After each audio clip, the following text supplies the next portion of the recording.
place of grace. That was the most powerful lesson I've ever learned in my life. And how is that? Well, a few years ago, after a chili cook-off, Tom said, "Hey, would you like to come cook?" And I said, "Sure, I'd like to come over there Thursday night. My wife and I would love to come over and cook." And we did. But I learned what service really, really is at that point. I made the biggest mistake of my life by thinking to serve was providing a meal for everybody. What I soon found out is my real job there that night should have been to serve those people humbly, involve them, listen to them, and watch them do the cooking. And it was just one client of Place of Grace that came up and put his hand on my shoulder. "Good meal, but don't do it the same way the next time." That really made me learn. So I got to tell you, sometimes you learn very powerful lessons by doing the wrong thing. And I did. Two other things, just little pieces of wisdom that I will leave you with. That I don't want to give the secret, but I could really sum up the Masters in Servant Leadership program into these two things. And I'd ask you to really think about them. Why do people say or do bad things? It really is quite simple. It's out of ignorance. And it's our job to educate.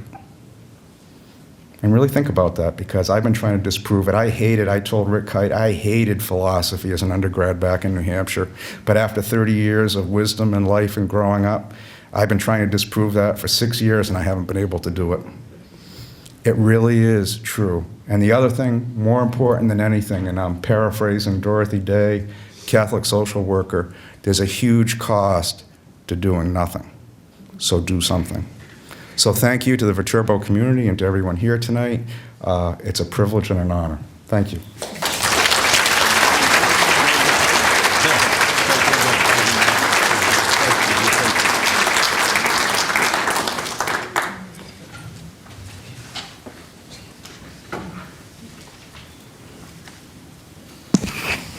Thank you, Wayne.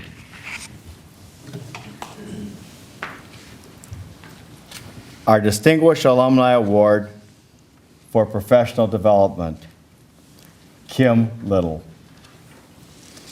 Kim earned a music scholarship and entered Viterbo as a music major with a theater minor, and soon discovered her passion was theater. She changed her major and took her considerable talents behind the scenes to the costume shop. Kim explained, "I could always sew. I'm 5'10", and I couldn't find clothes that fit when I was in high school, so I started to sew and make my own clothes." After graduating from Viterbo, Kim landed her first job with the Utah Shakespeare Festival, creating and building costumes. It was there that she met her friend and longtime business partner, Antoinette Muto. Together, they decided to open their own costume and tailoring shop above a hair salon on Rodeo Drive in Beverly Hills. I would dare say that was the first time that a sentence like that has been read in this room.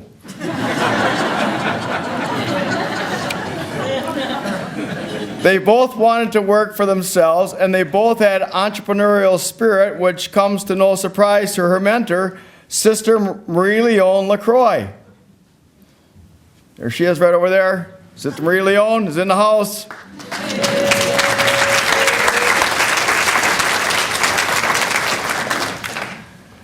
Sister Marie Leon said, "More than just sewing, Kim has the gift of creativity and design. Kim was extremely creative in every way in design, materials, and drafting patterns. I never had a young person come in like that without any experience." And she had a lot of students.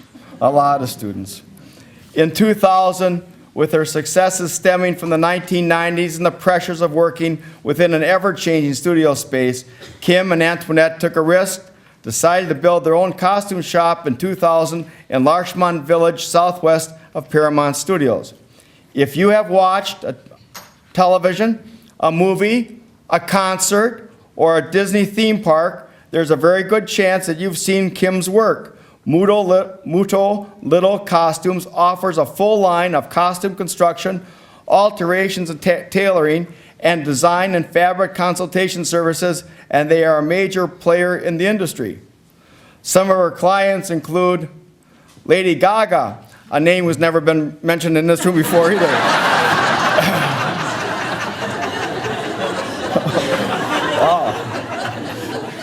Carrie Underwood, Rihanna, Kanye West, Will Smith, Mark Wahlberg, Arnold Schwarzenegger, and countless others. They work on national commercials, television shows, and most recently an episode of Glee and movies. Kim states, I was really influenced by the sisters and their passion. They were very into whatever it was they were doing. Really, how can you get any better than these women? Now that's been stated a lot of times in this room. They were excellent mentors, very supportive, and visionary. Tonight, Kim, welcome back to your Viterbo home.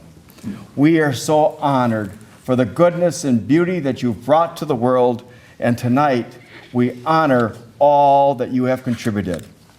Please come forward so we can honor you.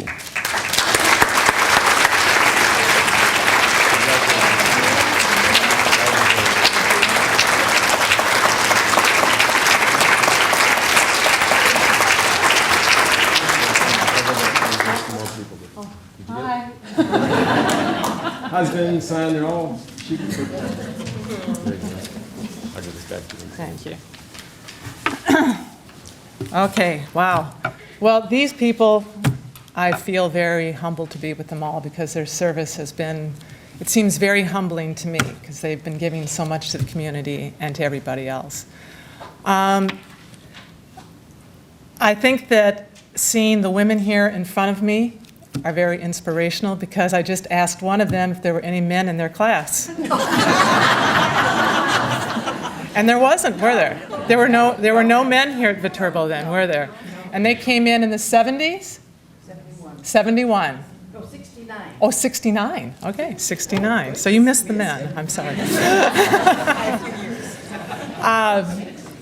My classmate Richard and I came here, class of 79, and the fine arts, Richard and I were trying to figure out what made us come to Viterbo. And I have to say, it was the fine arts building. It is stunning still. And thinking about this honor, which is it's a great honor to be here tonight, I kept thinking, why did we come here and where has it led us to and all of these things. And I have to go back and say, I want to say thank you to the nuns. I really do. I want to say thank you to the sisters because unknowingly, when you look back, when you guys all come back, and maybe not as much now as it was when we were here, but their sisters taught us everything. The sisters taught all you guys, I'm sure. And that's a huge influence. You don't think it is because you're like in school and you're young, and you know. But when you graduate and years later and you look back and you look at who the teachers were that you had, and they were all women for most part, it influences you as a woman. My business this year is 32 years old, of which I'm very proud of because we are 2 women running our company in a town that is run by men. And most of our, yeah, the women, yeah.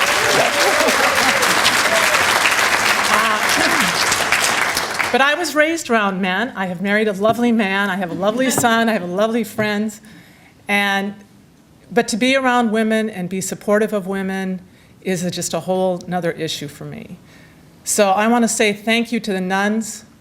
Thank you for the sisters for building the Fine Arts Center. It is still a fine, fine place. And it's been fun to come back here to see all the new buildings and to meet people and to see what's going on here and their legacy, because Viterbo is their legacy and they're still here. And they've created a fabulous nursing program and my mother was a nurse and she loved Viterbo. And the new nursing program, and she came to St. Francis to visit, and it's quite an honor. So thank you, sisters, for a wonderful education. It's still continuing, and it's wonderful. So thank you very much.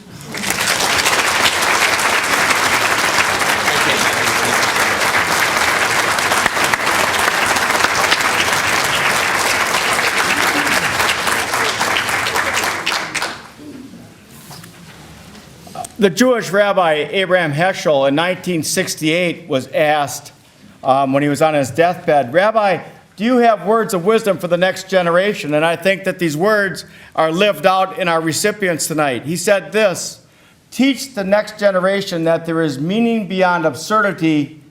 Every word has power. Every deed counts. And above all, teach them to build their lives as if it were a work of art." You, all five of you, in your commitment, have brought goodness, beauty, and truth into our world. You represent the goodness of this FSPA community, which has become Viterbo University. And God knows the world needs more goodness. Thank you so very much for who you are and who you become, and you represent the goodness of all of us. I think I would be remiss if we did not have the Franciscan sisters bless us before we have President Artman speak, but there's only one group of people who can sing this blessing song with so much grace. So with our 5 recipients, just stand here in front, not for a picture, but to be blessed. And sisters, would you please lead us in the Franciscan blessing?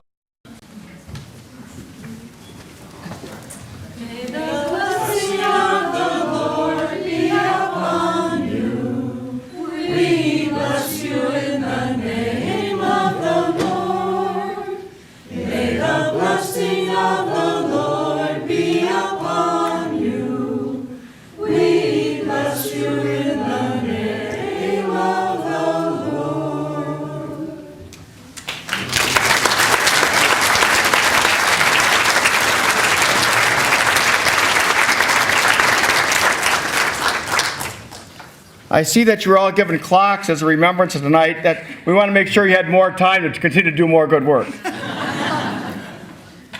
To conclude our program tonight, once again, it is my honor to introduce Rick Artman, President of Viterbo University, and a blessing to all of us each and every day by his good work.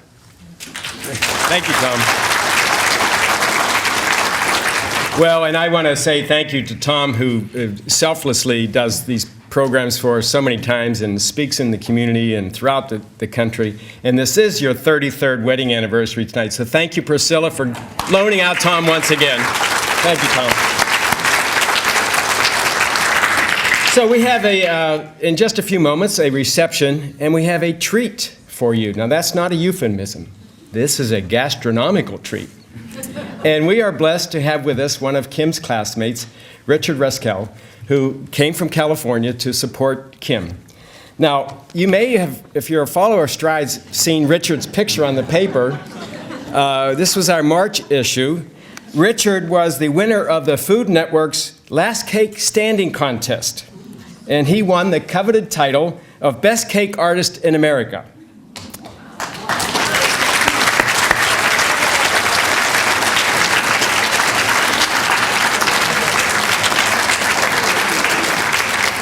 Chocolatier magazine, I'm sure we all know, we read that regularly, named him one of the best 10 pastry chefs in America, and Dessert Professional named him one of the 10 best cake artists in America.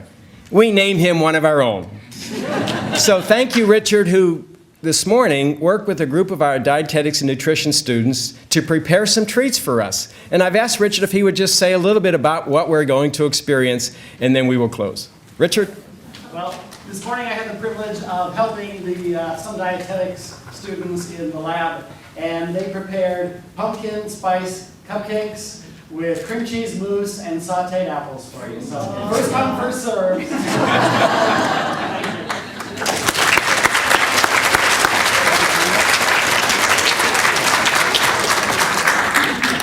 Is Father Conrad here? There you are, Father Conrad. So now, with the blessing, the only thing that stands before you and those pumpkin cakes is Father Conrad, who will offer a blessing and an absolution of calories. Father Conrad. I got this blessing from our Irish friars. I'm sure you've heard it before. It's in sync with the recipients and the wonderful work that you're doing. May this uncomfortable invocation open us to a more profound gospel life.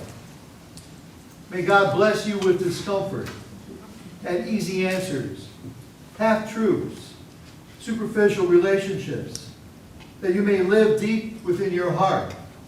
May God bless you with anger at injustice, oppression, and exploitation of people, that you may work for justice, freedom, and peace. May God bless you with tears, to shed for those who suffer pain, rejection, hunger, and war, that you may reach out your hand to comfort them and to turn their pain to joy. And may God bless you with enough foolishness to believe that you can make a difference in this world, that you can do what others claim cannot be done, bring justice, kindness to all our children and the poor. How do you like that? Amen.